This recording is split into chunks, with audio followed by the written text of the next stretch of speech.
Eh bien bonjour tout le monde et bienvenue pour une nouvelle vidéo. Aujourd'hui on va s'intéresser à un potentiel futur combat entre deux poids lourds français. J'ai nommé Mourad Aliev et Tony Yoka. Pourquoi ce combat peut être potentiellement intéressant? Tout simplement parce que déjà Tony Yoka est connu en France et mondialement.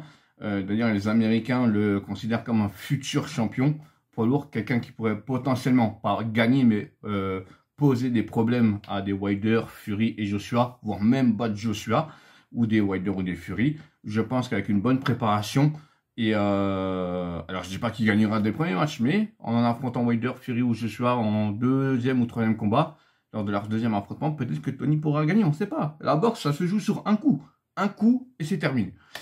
On l'a vu avec Andy Ruiz d'ailleurs, face à Joshua lors du premier combat. Voilà. Alors, pourquoi ça peut être intéressant? Alors, ce combat-là, j'espère qu'il aura lieu. Je pense qu'il aura lieu, c'est même sûr. Je suis prêt à parier là 80% de mes revenus avec vous. Je ne sais pas combien ça représente, calmez-vous. Mais alors, il n'aura pas lieu l'année prochaine. Il aura lieu seulement dans 2-3 ans. Pourquoi? Parce que Tony Yoka est aux portes d'une demi-finale mondiale s'il bat Bak-Holy, puisque le combat est dans 1 mois ou 2 mois là, face à Bak-Holy. Et Mourad Aliev est seulement va faire son 4e combat professionnel dans pas longtemps. Alors vous allez me dire, oui, mais Nicolas, en termes de combat, il n'y a pas un si grand écart. Je crois que Tony Yoka, il a son 12e ou 13e combat, je crois, voire même 14, voire même 15, je crois. Et Mourad n'est que au 4e, il y a, allez, grosso modo, 10 combats d'écart. Il n'y a pas une si grande différence. Oui, mais c'est pas en termes de combat. On parle en termes de classement. On parle aussi en termes de rivalité. Mourad Aliev débute dans le monde professionnel. Et Mourad Aliev, il lui restera une étape à passer. C'est, je l'espère en tout cas, si le monsieur en question que je vais citer ne se défile pas, c'est d'affronter en professionnel Frazer Clark. Celui qui a mis des coups de tête et qui dit non, j'ai pas mis des coups de tête. Alors que tout le monde l'a vu, mais c'est pas grave. Il s'est pris pour Zidane en 2006, mais c'est pas grave. Et du coup, cette revanche, il faudrait que Mourad la gagne. Parce que voilà, ça prouverait l'injustice qu'il y a eu au JO. Tout le monde l'a dit, hein, même les officiels, mais ils ont dit non, mais on peut rien faire. Ok, c'est comme si maintenant, un arbitre de foot regarde la VAR, voit qu'il y a penalty, il fait ouais, c'est vrai qu'il y a penalty, mais je le siffle pas. Voilà, c'est exactement la même chose. Alors, pourquoi il pourrait être intéressant? Parce que Mourad Aliev, c'est l'espoir, c'est le futur talent français, c'est même pas le futur talent, c'est un talent, c'est l'espoir français qui arrive après Tony Yoka, qui lui aussi a fait des JO, mais qui lui a gagné et n'a pas subi de décision houleuse et ne s'est pas fait baiser pour rester poli. Bon, je suis pas resté poli. Ce combat-là, évidemment, il faudrait qu'il ait lieu en France. Bien évidemment, dans un Bercy, dans un Zénith, dans une belle salle, qu'on fasse de belles choses. Mais, encore une fois, tout dépend de Tony Yoka, ce qu'il fera lui par après, comment Mourad va progresser. Si Mourad n'a pas de défaite entre-temps malencontreuse dans sa progression, je ne pense pas. Actuellement, il combat en Allemagne avec un promoteur. Il a fait 2 combats à Hambourg et 1 à Berlin.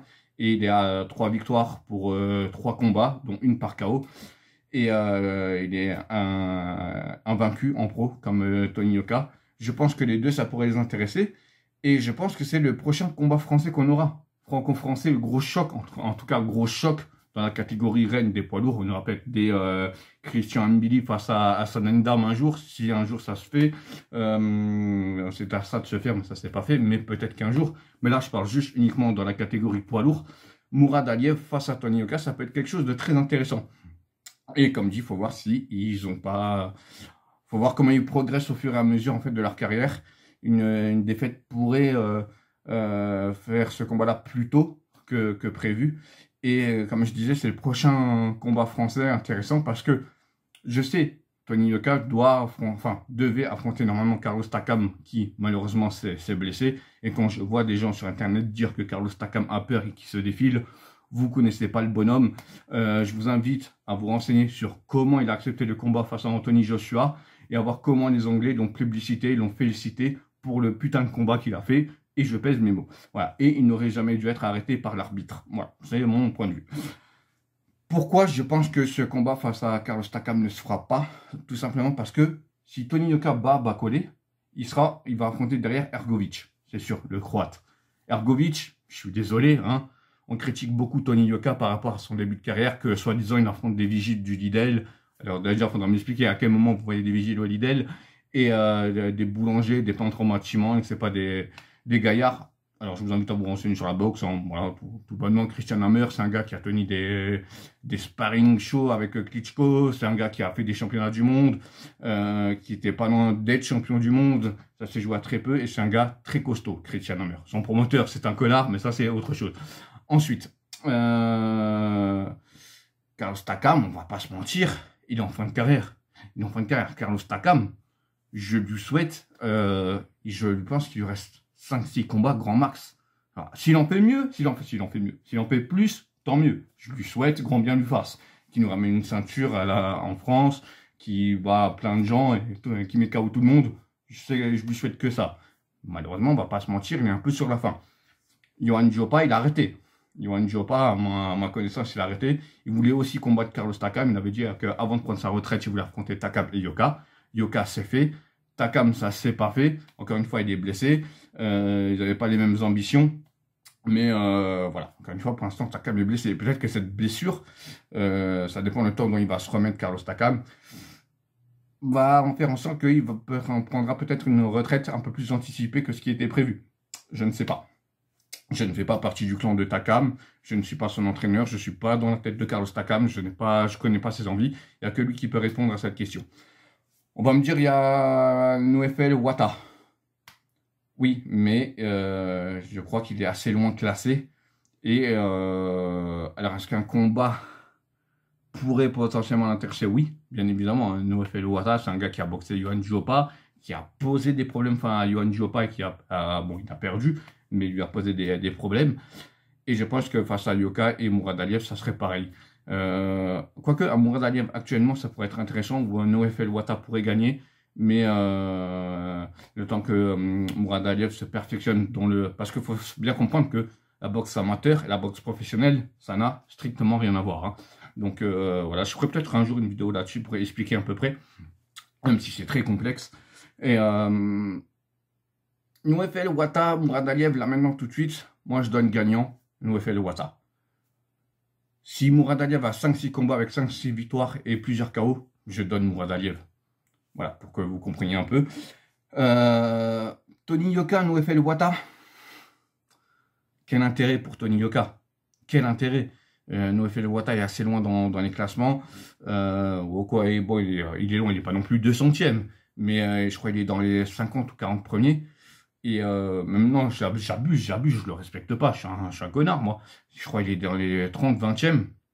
Il faudrait que je regarde son classement. Là, j'ai pas regardé pour cette vidéo. Je me suis intéressé uniquement à Mourad Aliev et Tony Yoka.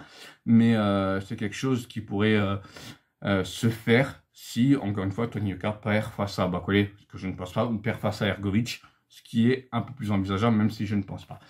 Et ce combat-là pourrait être intéressant. Mourad Aliev, Tony Yoka, pour une ceinture mondiale ou pas. Encore une fois, tout dépend des résultats qu'ils feront lors de leur prochain combat. Mais encore une fois, ce combat-là, dans tous les cas, je ne le vois pas arriver avant minimum 2 ans. Voilà, il faudra au moins attendre 2 ans.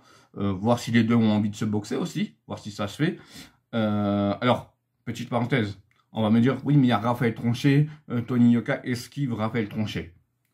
Non, Raphaël Tronchet, je suis désolé, je vais te dire, je suis totalement d'accord avec Greg de Go Boxing News. Raphaël Tronchet a eu les yeux plus gros que le ventre. Voilà, c'est clair, je le dis, c'est ce que je pense. Alors bien sûr, Tony Yoka devait respecter le fait que Raphaël Tronchet était le champion de France en titre lorsqu'ils se sont défiés. Bon, ça c'est encore un autre sujet, je vais faire très bref. Il devait respecter ce statut-là. Ça, je suis tout à fait d'accord avec Raphaël Tronchet. Tony Yoka doit respecter le fait que Raphaël Tronchet est champion de France et que s'il a envie de faire le combat à Lille ou dans le nord de la France, près de chez lui, pour qu'il ait un peu plus de monde qui le soutienne, que si ça serait à Paris et que Tony Yoka ait plus de supporters que Raphaël Tronchet, ça, je suis tout à fait d'accord à dire que Raphaël Tronchet a raison là-dessus. C'est lui qui peut décider où ça passe le combat.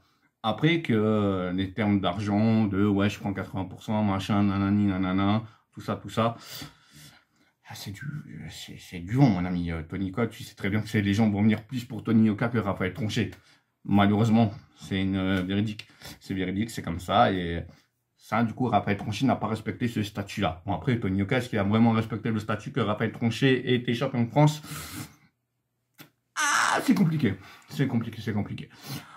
Du coup, voilà, je pense que j'ai fait à peu près le tour. Dites-moi vous en commentaire si vous voulez voir ce combat-là, ce que vous en pensez, si vous êtes d'accord un peu avec les arguments que j'ai avancés, et si j'ai oublié des choses et que vous me dites non mais Nicolas t'es un baiser, t'as oublié ça, mais regarde sous cet angle-là. L'espace commentaire est fait pour ça, pour qu'on débatte tous ensemble, dans le respect et la bonne humeur. Faites attention à vous, portez-vous bien, ciao tout le monde, peace, oh, le crochet du droit monsieur.